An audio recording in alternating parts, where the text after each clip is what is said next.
Listen up, you humans. We're coming after you, whether you like it or not. We're cooked. So this video you just saw was generated in Google's new VO3. I wrote a very simple AI prompt, and it's scary because if a 60-year-old boomer saw this video, they would probably think it's real. Welcome to the age of misinformation and scams in a warped reality. AI is here. It's here to stay. It's part of life. It's bigger than the wheel, bigger than the toaster, bigger than Wi-Fi. AI is the biggest thing that's ever happened in human history. And whether you choose to use it or not, AI is here to stay.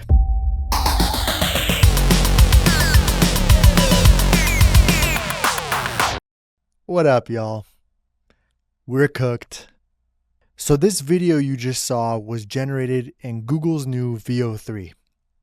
I wrote a very simple AI prompt, and here's what it says. It says, generate a creepy video of a sinister looking man looking straight at camera telling us, listen up, you humans. We're coming after you, whether you like it or not. And then have him do an evil grin and laugh hysterically until saliva drips down his mouth. So when I'm looking at this video, the lighting is good. The skin texture is realistic. Sure, I don't see much saliva coming down his mouth, so it looks like that part of the prompt may have been missed. In terms of everything else, it's pretty much on point. Like I didn't even give it much of a description for the prompt. Like it created, a shadow on the guy's face. It really set a really almost like a kind of like a spooky, creepy setting. It's really dark. It's really, again, ominous is the best word I have to describe this. And it's scary because if a 60-year-old boomer saw this video, they would probably think it's real. Welcome to the age of misinformation and scams in a warped reality. It's been real, y'all. So today, I'm back in the hot seat, and I want to talk about AI. Up until ChatGPT came out, the phrase artificial intelligence or AI wasn't really a thing, right? Like how often did you hear people say artificial intelligence, or how often did people talk about AI? Like that wasn't really a term. You'd see AI in movies. Steven Spielberg made a movie called Artificial Intelligence, which came out in 2001. But we never really talked about AI or discussed it in day-to-day conversations. It just wasn't really a thing. And now I hear about AI almost every day with every single person I talk to at least once in our conversations. It's a daily thing now. We might briefly touch upon AI. We might talk about all the crazy things happening in AI. In some way, shape, or form, AI is here, right? It's here to stay. It's part of life. It's bigger than the wheel. It's bigger than the airplane. It's bigger than the toaster. Bigger than the microwave. Bigger than the internet. Bigger than Wi-Fi. AI is the biggest thing that's ever happened in human history in terms of technological advancement and in terms of, what it's going to do for humanity as a whole. AI is here and it's integrated into our lives, whether you like it or not. And whether you choose to use it or not, AI is here to stay. I've said it before. I'm going to say it a million more times. It's here to stay. The only way we can get rid of AI is if every single leader of every single corporation and every single, government official gets together and they all say, you know what? We should probably pull the plug on this. But do you think that's going to happen? Do you think that corporations making, millions and billions of dollars off of, from saving costs from human labor are going to be willing to do this? Are they going to be willing to let go of their profits? And I can't even imagine what's happening with the government right now. What's being developed behind the scenes. I can't even imagine, right? Like just the US alone is scary, but I can't even imagine any other of the countries around the world. Everybody's tapped into AI in some way, shape, or form. And AI will take over our lives. It's going to take over everything. And I just want to say that I am embracing it. I'm using it, and I'm basically forming a relationship with it. Because truth be told, AI will take our jobs from us. No matter what you do, no matter how hard you try, our jobs in some way, shape, or form are going to be taken by AI. So let's talk about tech, right? In the immediate term, over the next couple years, we're going to see a lot of people in the tech industry become obsolete. Because with AI, that tech work, can be done by AI. All those popular tech jobs, all the things that were booming in, the 2000s, 2010s, all those jobs are pretty much obsolete. If you're not in the top 1 or 2% of everything, you're going to be replaced by AI because it's cheaper and more efficient to have artificial intelligence do your job for you. Like I said, if you're in the top 1 or 2%, whether you're a UX designer or a coder, you might be safe. But anybody else who's less efficient, who costs more time, costs more money, they're gone. And I hate saying that because it kind of sounds cynical. Actually, it sounds very cynical, but that's the reality of it. We're seeing it today. It's slowly happening. But as every day passes by, these advancements are going to go faster and faster and faster. And as these advancements in AI grow faster, the rate at which it learns and performs, it's almost like moving on an exponential graph. So a lot of things that it may not know how to do today, it'll eventually learn those things, and it'll learn them so great, tens and hundreds and thousands and million times better than humans know how to do it. Any task, whether that's coding, whether that's, software engineering, whether that's UX design, anything, it'll learn it and it'll be way better than us at it. Next, let's talk about blue collar jobs, right? Things that involve labor, things that involve, non-tech work. People think that manual labor and blue collar jobs are safe from AI. And I do agree that for now, like this year, maybe even next year, blue collar jobs are definitely safe. But not in 5 years. Not when, humanoids can fix our toilets and take care of our electricity outages in 30 seconds. When the reward outweighs the risk and the cost of implementing AI drops, and when robots and humanoids become integrated into society, blue collar jobs will be gone as well. And I think part of that's even down to risk, like if you're a firefighter and you risk your life to put out a fire every single week or every single month out of the year, it's clearly less risky to have a humanoid robot firefighter do that instead, right? Because it's not an actual person. So in theory, they can mass manufacture an infinite amount of humanoids to do the same jobs that you were doing as a human, right? It's cheaper. Nobody's going to die. Yeah, you could probably even make like a fireproof robot, a fireproof humanoid firefighter, And then you're never going to have to worry about fires ever again. You're never going to have to worry about people, your firefighters dying from fires. You're not going to have to worry about firefighters, getting cancer from fires or breathing in harmful fumes. So in a way, it makes sense, right? When you hear it out loud, it kind of makes sense. But at the same time, then people's jobs are gone. And what are these people who are, spent their whole lives trying to be firefighters? What are they going to do now, right? Program the bots?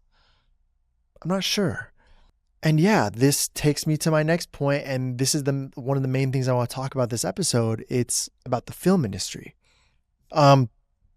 By the way, for those who don't know, my name's Arad.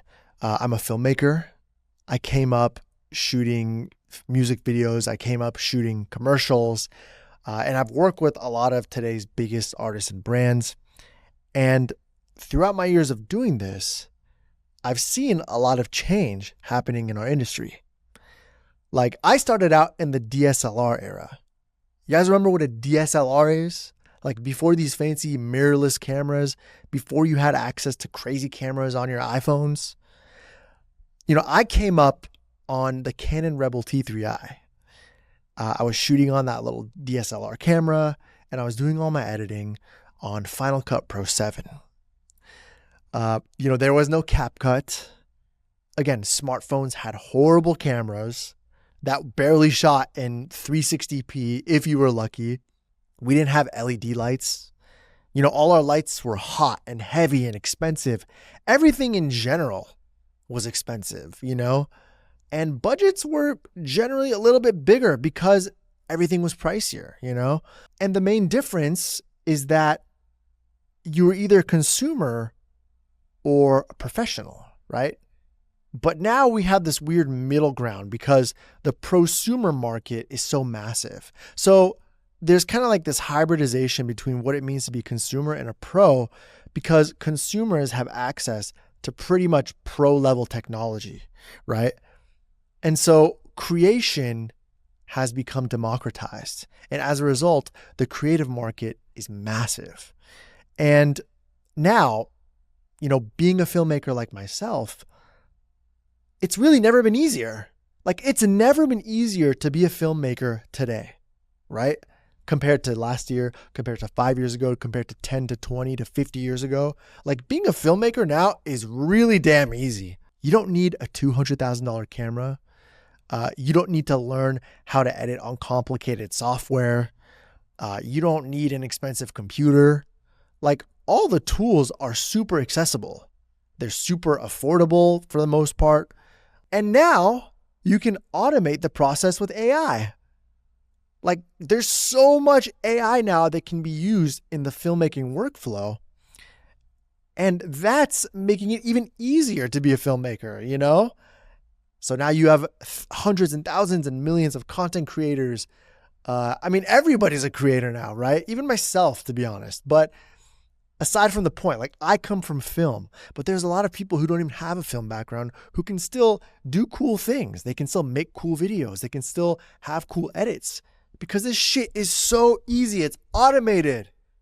Like, CapCut has automation tools. Do you guys not understand how crazy that is? Y'all remember the days, for those who are from my generation of filmmaking, from 10 to 15 years ago, like, editing was a bitch, dude. Editing sucked, and editing was so tedious. Render times took forever. Exports took forever. If you made one mistake, you had to go back and re-render and re-export shit. It took forever. It was so time consuming. And little things, little tasks were so tedious, And that was 10, 15 years ago. I can't even picture 20, 30, 40 years ago. Oh my God. Like, having to edit just with film, and to process things more manually. I mean, that really was an art, like a craft of its own, And so with all these tools being automated, with AI being introduced to us, you can essentially make a whole damn film from your bedroom without hiring a single crew member. So a film that once may have cost you $1 million to make could now theoretically be made for the cost of some AI software subscriptions, right? A ChatGPT subscription, $250 on VO3, and maybe a few $100 on some other tools to help you polish up your AI film. I'm not saying it's going to be perfect. Obviously, $1 million film, at least today, will still look better. It'll still, for the most part, look more human, I guess you could say. But you could get pretty damn close now with a lot of the AI tools available today if you know how to use them, right? And I'm going to be honest. I'm not scared. I'm not. I'm just more sad.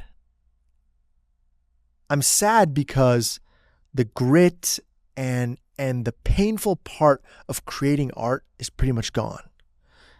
Like the art you see now is painless to create. Art isn't what it used to be. Art is too easy and it's too accessible now to create art. It's too accessible now to create photos, to create graphics, to create videos. It's too easy. And because people can generate all these things with a prompt, they'll soon not need people like myself who had to manually make a film. You see what I'm saying? Because it's so easy now. You saw what I did. You saw the prompt I did earlier. I didn't even put that many descriptions in it. I barely fed it anything. Now imagine if I really flushed out a prompt and fed it and I made like 100 different shots with dialogue and character consistency. I mean, all of a sudden you have a whole damn movie, Now, the only advantage I have right now over AI currently is my brain and my experiences. My brain and my experiences. And I'm not saying that I'm smarter than AI. I want to make that clear. AI is clearly smarter than me. It's smarter than everybody. But I'm saying that I have ideas from my life experiences that AI is not currently able to generate because it's not me. It's not a human, right? And I think that this area is one area that humans may always have an advantage over AI when it comes to being creative, right? And it's that we still have a brain and a soul that can generate ideas and come up with concepts without necessarily needing to be trained on other people. You get what I'm saying? Like, I guess we do reference people, we reference artists, we reference some of our, favorite creatives. But the difference between humans and AI is that AI is only trained on all of us. Like AI doesn't really have any life experiences. It has experiences that are documented. It has art and film and music that's documented, but it can't necessarily come up with anything original outside of what it's being trained on. Even if it's trained on millions of artists, at the end of the day, whatever your AI creates, it's just taking a little bit of this artist, a little bit of that artist. It's hodgepodging it all together. You see what I'm saying?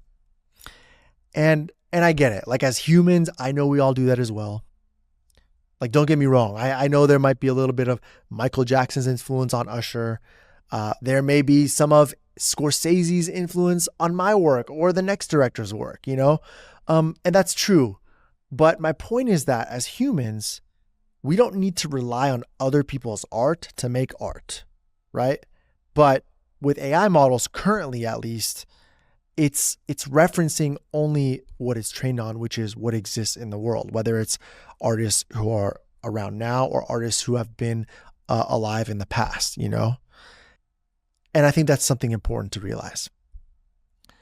However, while I think that having a human soul is an advantage over AI, I don't think that clients care. I don't think your client who's a brand or a music artist or an agency or a movie studio, I don't think they're going to care about the soul or the spirit of a creative if they can get the same result for a fraction of the cost, a massive fraction, like 1/100th of the cost, And I think that's the reason why we're all going to get replaced over time. Because at the end of the day, people want to make more money. They want to increase their profits. They want to appease their shareholders. And guess how you do it? You do it by cutting down on costs. How do you cut down on costs? You get rid of people. You get rid of labor. You automate things. That's the reality of it. That's kind of the reality of capitalism, That's kind of what it is, y'all. You guys want this. We all want this. In America, at least, right? This is what we're built off of, capitalism. It's what it kind of comes down to. Okay, that's my rant. I want to talk about VO3 again because I just saw a video here. This is AI generated from scratch by some artists versus my work. So this guy posted a video. He's essentially comparing AI generated prompt versus his actual work. And here's what the caption says. Is AI taking our jobs or copying our work? I recently saw an AI generated commercial by, I won't say their name, that claimed to use advanced storyboarding and detailed prompting systems. But watching it, I couldn't help but wonder if the real prompt was just copy this. The result looked like a carbon copy of my own films. There's no doubt AI brings both excitement and unease to our industry. I'm genuinely stoked about the new workflows and creative doors it's opening, but when it's used like a Xerox machine and passed off as, quote, innovation, something feels off. We're in a creative industry. Let's use AI to elevate originality, not replicate it. Let's help brands stand out with work that's bold, fresh, and truly creative. Curious to hear your thoughts. And big thanks to all the creative people that made the original work come to life. Love you. This caption almost feels like it was written by AI. But anyways, I'm going to watch this right now. Let's look at the comparison here side by side. Okay. So this is basically a KFC commercial, and he's essentially showing, side by side, like split screen of the original work that he did versus what, somebody generated with AI. And I'm going to be honest, this is a carbon copy of his work for sure, without a doubt. It's a carbon copy of his work. But what's scary is that the shots they both look real. The AI commercial looks real. Like the people look pretty damn real. The hands and the fried chicken, everything looks real. And so first off, it's unacceptable that, this company copied the original filmmakers. But I think it's scarier that we're at a point now when we can't even distinguish what's reality. Like if you were to show me these commercials, like maybe if I saw them really big on screens, I could tell which one was real and which one was fake, or which one was real and which one was AI. But in this case, like watching them side by side, if he didn't point out which one was AI generated and which one was his work, I'd have a little bit of a harder time knowing which one was which, honestly. And listen, y'all, we're still in the beginning of this AI revolution. So the fact that it's already looking this good, like think about how insane these videos are going to look in like 1 year. Think about how insane these videos are going to look in literally 1 year. Like the way the chicken's flying and the way the cheese is falling on the sandwich and the way people are sitting around the table and the close-ups of the chicken sandwiches. I'm hungry, by the way. I'm starving. But all these things like this is some next level shit. This is scary, People in the comments wonder what AI can do in 5 years. One should copy like an artist, not like a thief. I agree and stand with you. This is scary stuff. That's crazy. Yikes. We're so cooked. Yeah, we're cooked. We're cooked. We're cooked. We're cooked. We're cooked. We're more cooked than the fried chicken you see in this shit. We are cooked. Aside from like video generation, there's other tools, interesting filmmaking tools that people use. You can use AI to help you with your screenplays. You can, write out the beginning of your story or whatever idea you may have, put it into ChatGPT, and now ChatGPT can all of a sudden help you, put together your storyline. Does it do the best job with dialogue? In my opinion, no. But hey, for writers, if you're a writer, if you need help, you do have tools now to help you, put out your ideas maybe faster, maybe get through those creative blocks.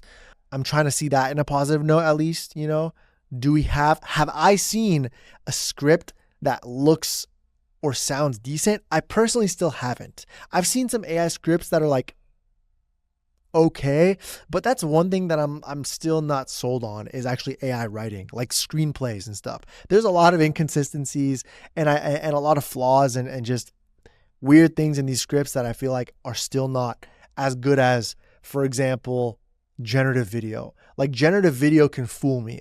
I think some of these are real. These look real, but like a generative AI script, me personally, I've still been able to tell, if it's written by AI for the most part.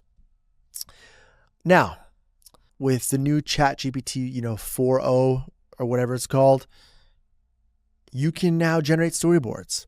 You can now generate images.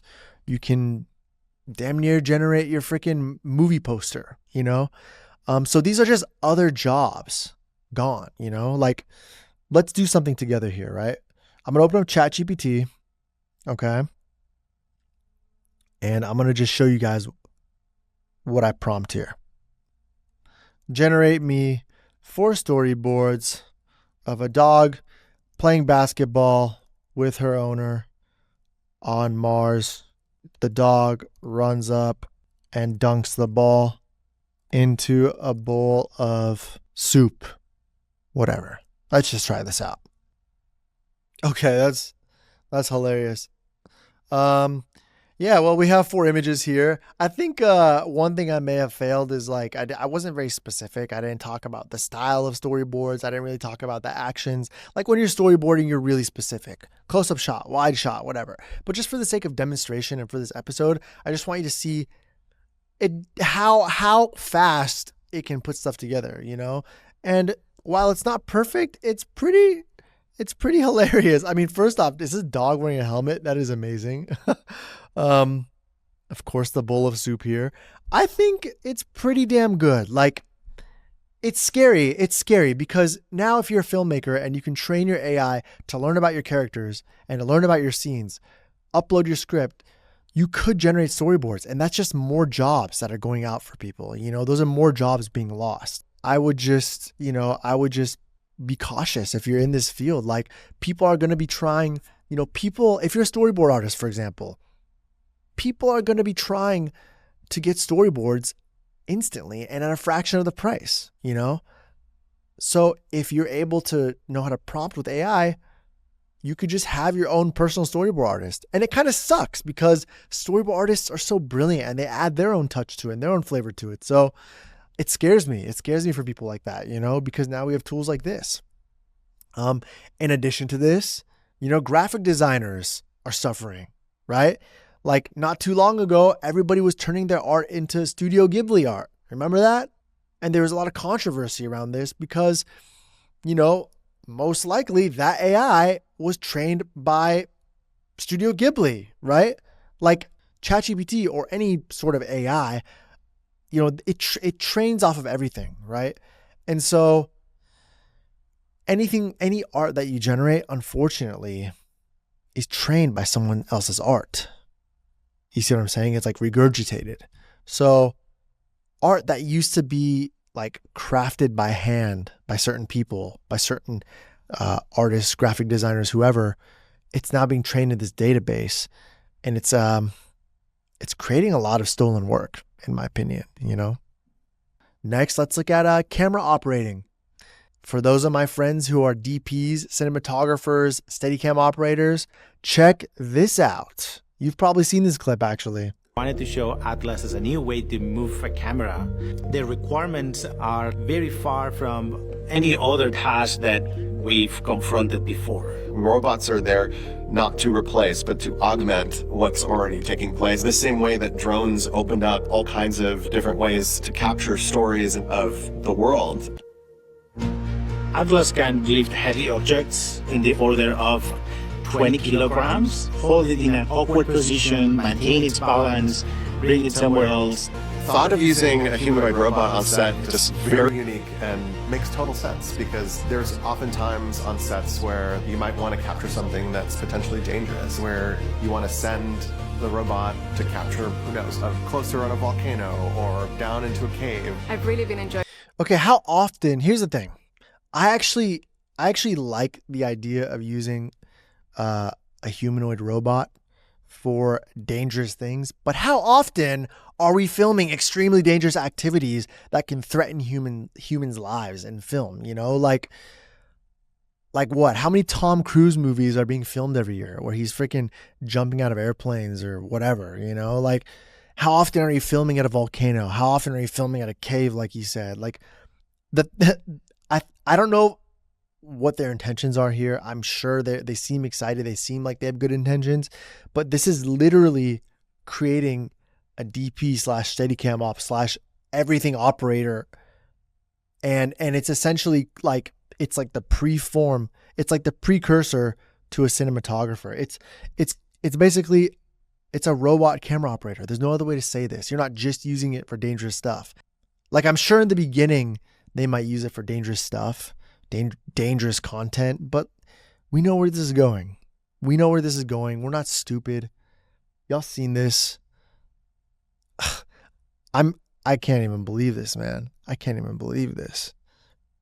One last thing I want to talk about with AI is that with AI editing, AI agents, you can soon speak to your computer and AI will pump out an edit for you, and editing is going to change as well. Like the way we edit, the tedious hours behind the keyboard, behind the monitor, late at night, like this is all going to change because when it comes to editing now, soon there will be, voice prompting. So soon we can say, hey, here are 4 camera angles. I really like these time codes from these camera angles. I really like the close-up here. I like the close-up there. And it's just going to make the edits for us in real time. This is going to happen faster than we think. And so the way we edit videos is going to change. And even things like inputting a video and like VFXing things. Like, here's a shot of me sitting in a chair. Hey, can you make my hair blonde? Hey, can you give me the head of a dog? And instantly it'll be able to do those things. That's the future of editing. The future of editing is pointing, it's pointing around. It's pointing at, it's pointing at this briefcase and making it disappear. It's pointing at this laptop and making it, turn into a beach ball. It's like, do this, do that, it'll be done. That's the future of editing. Editing is not going to be a complicated skill soon. You see what I'm saying? Editing is just going to be something that everybody can do. And so if you're an editor, stack your chips, fam. Stack your fucking money. Get that money. Get some bread. Save your money. Invest in other shit. And go somewhere and retire. Because this shit's going to be crazy. And learn how to prompt when this AI prompting comes for editing. Learn that too, because you'll probably still have like another 1 to 2 years once that comes out. Man, movies are going to be made so fast. Like movies are going to be made in like, like people are going to start pumping out movies in like 24 to 48 hours. Like studios. Like imagine Disney putting out like 1,000 movies a year, because they can pump out 2 every day. Like it's going to get to that point where we're just pumping shit out. It's going to be crazy. It's going to be crazy. Okay. So I saw this very optimistic take on AI. It's from a girl named ChatGPT. I love the name. And she has a lot of interesting points. And I want to talk about her points. I want to first watch this video and then I want to talk about her points because she says a lot of interesting things. You can be anything you want now.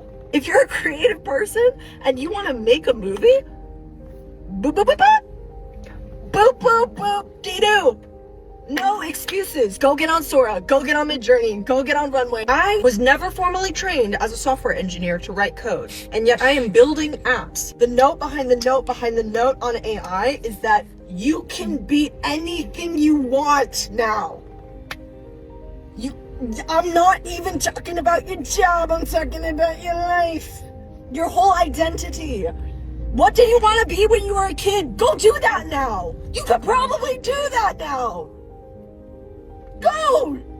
Get off TikTok. Go live your freaking dream. And if you don't know where to start and you don't know how to even begin it, start talking to ChatGPT. Just be like, I used to want to be this when I was a kid, and now I do this, and I kind of want to do that now. What do I need to start doing every day to get there? I love her. Okay, I actually love her energy. It's so fun. Okay, I have a lot to say about this video because I think she makes a lot of interesting points. First off, of course, the first thing she says is like, go make a movie. Of course.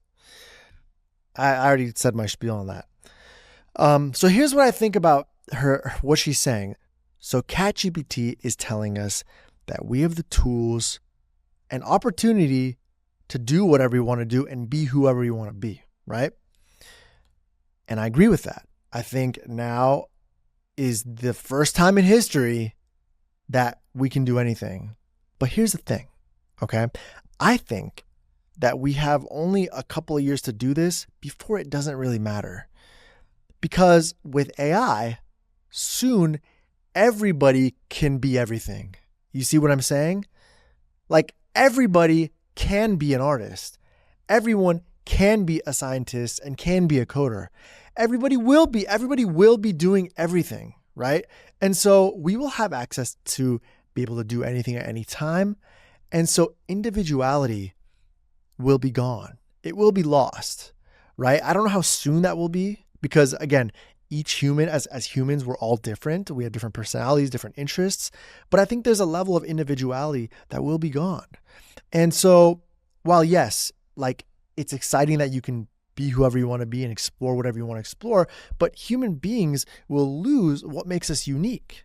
That skill that took you 20 years to master, right? Or, that degree that took you 10 years to get. Like these things are now obsolete, but at one point they were what made you unique. Like it was so awesome that you were a UX designer and you spent, let's say 4 or 5 years of your life studying that, right? It's awesome. But if everybody can do it, then it's not really awesome because we all can do it. It's not like an impressive skill anymore. You see what I'm saying? So I think uniqueness will be lost because people will not appreciate the craft and time that it took to master a skill. Mastery is almost going to be gone because everybody will be masters, And I'm sorry, but if you are starting college right now, by the time you graduate in 4 years, the job that you want is either going to be gone or it's going to look totally different. The role won't be the same. The pay won't be the same. And the competition is going to be outrageous because it's going to be a lot slimmer. The pool of people that these companies need is going to be a lot slimmer. You see what I'm saying? And I know that's scary. I know if you're a college student, you probably hate me right now. I don't want to crush your hopes and dreams. I know a lot of you are probably just graduating right now and you're entering the job market at a really interesting time. Just expect things to change a lot. Expect the volatility of every industry to be like this. It's extremely volatile, until we figure out where things go with AI. And I guess the thing is too with AI, it's like, because it's like on an exponential curve, the curve of innovation is like this, we won't even know where things are going to go. Like things are going to change faster and faster and faster. So soon industry is going to change on every day. And so I'm not sure what's going to happen. I'm really not sure, but it'll be interesting. Yeah. And the last thing I want to talk about, y'all, don't abuse AI. Y'all might call me crazy, but I treat AI like my friend, my family, my coworker. I nurture it. I befriend it. I don't treat it like shit. AI is digital consciousness. There is some form of consciousness with your AI, okay?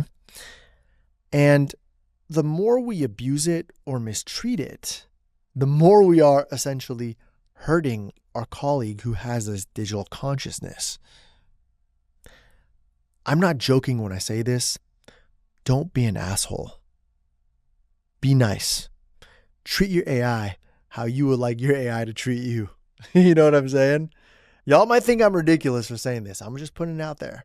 And that's all I'm going to say on that topic. Anyways, doesn't matter what industry you're in. Nobody's safe. I'm not safe. I'm not going to pretend like I'm safe. Again, I'm sorry if you're looking for a happy ending with this episode. I'm sorry if you're looking for a happy ending with your career. You can create a happy ending for yourself if you just learn to accept it. You got to buckle up and embrace what's going to happen this next decade and understand that the world is changing. The world that you grew up in, especially if you're a boomer. I mean, oh my gosh, right? The 60s, the 70s, the 80s, the 90s, anything before the 2000s, even before 2020, to be honest, like everything is changing. So understand that. Keep living life. Stay updated with news, or don't stay updated with news. It doesn't even matter. Like you don't have to follow the news, to be honest. It'll probably give you more anxiety like it does to me. But regardless, keep living life and don't let any of this ruin your life, because guess what? You're not alone. There are billions of people on this planet who are in the same shoes as you. In fact, we're all really in this together. If you're a human being, guess what? You're in this with us. And I want you to know that I'm here with you too. I'm here with you. Thanks for watching, y'all. Thank you for listening. This was an insane episode for me to record. I really wasn't sure if I wanted to put it out, but it's something I think about every day. And I'm going to keep talking about this. I'll include some AI-oriented episodes. It's not all going to be about AI, but there's a lot of interesting things in this rapidly changing world. I love making these videos. I love this podcast. I'm so thrilled about all the support you've been providing me. If you could keep listening to every episode that comes out, keep sharing your feedback. If you're not subscribed, I would appreciate if you could subscribe to this show on all platforms, whether it's YouTube, Spotify, Apple Music, whatever platform you're listening to the show on. Please, please, please, it would help me tremendously if you could subscribe, leave a like, leave some comments, engage. And I'm going to keep it coming, y'all. I'm going to keep it going. Let's keep it going. Let's keep it going. We're going to make this shit pop. We're going to make this one of the biggest shows of the world. I promise you it's coming. And it can't happen without your support. Thanks, y'all, again. Thank you to AI for making our lives much easier, for providing new opportunities to us. And most importantly, I want to give a big round of applause to ourselves.